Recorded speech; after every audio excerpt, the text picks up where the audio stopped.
This is the video blog for Anthropology 161's fieldwork assignment number 2, and it's about our interviews in class, and we paired up and we asked each other the question of how has gender identity changed in your lifetime. And I definitely think that the way that the interview questions are formed affects the kind of information you're going to get. I definitely think that with this question, because it was so vague, it took people a while to get started in their answers and get comfortable enough to really get in depth about their true feelings about it.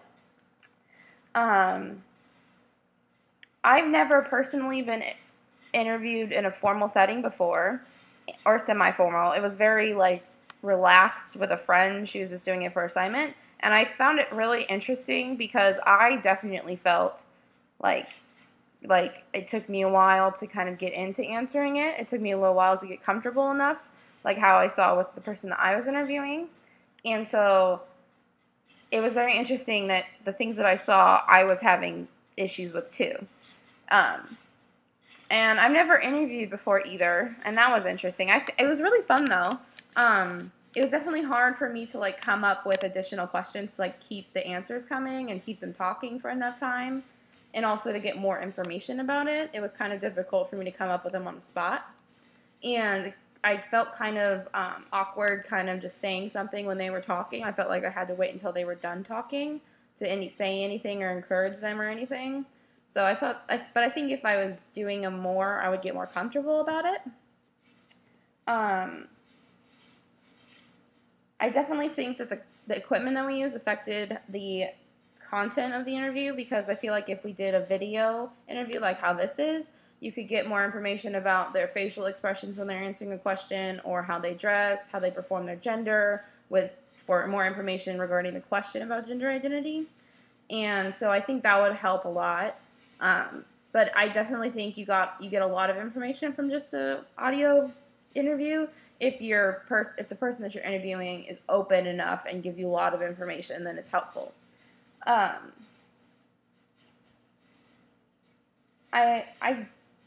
From transcribing the information to the computer, I definitely think that affected the analysis, because I think that between each of us, the way that we transcribed is different.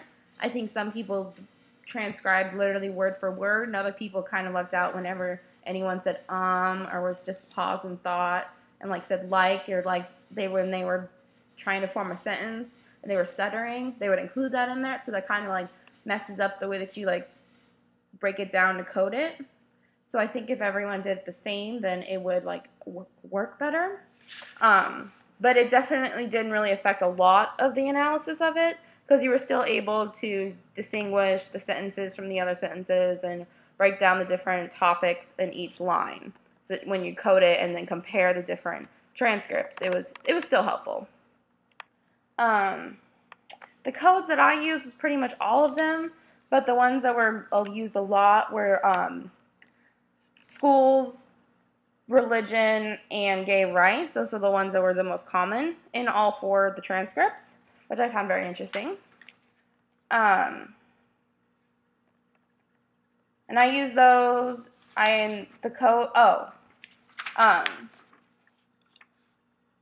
the codes that we used as a class, though, were exposure to transism, gay rights, regionalism, progression for movements, so trans rights movements and gay rights, religion, family, schools, friends, and generation change throughout the family.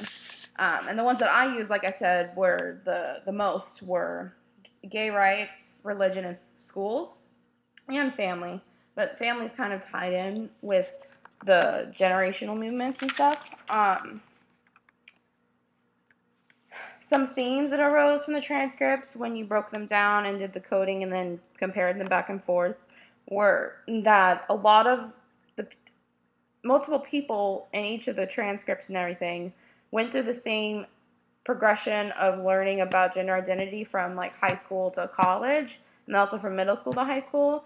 And it was very interesting that was major moments in their lives that changed their understanding and even their own personal gender identity. And it's just I think it was just a common theme that was happening in our generation, in our culture.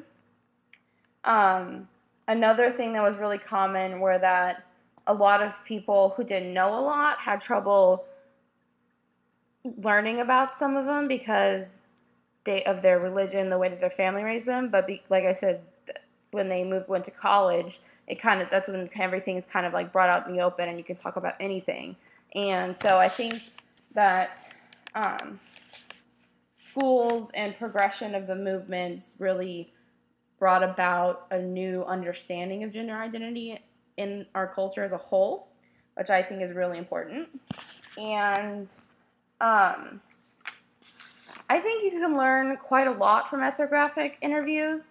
You can, when you compare multiple transcripts like we did, you can kind of learn like common patterns that are happening in the culture or in the same generation of people or in the same genders or anything.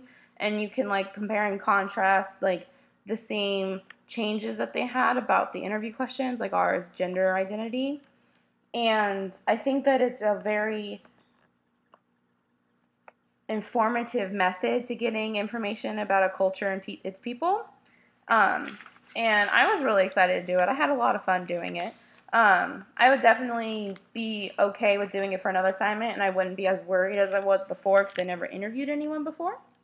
I think some things that you can't learn from ethnographic interviews, though, are the way that people interact with each other in a non-verbal way, like just the common understandings that don't need to be verbalized.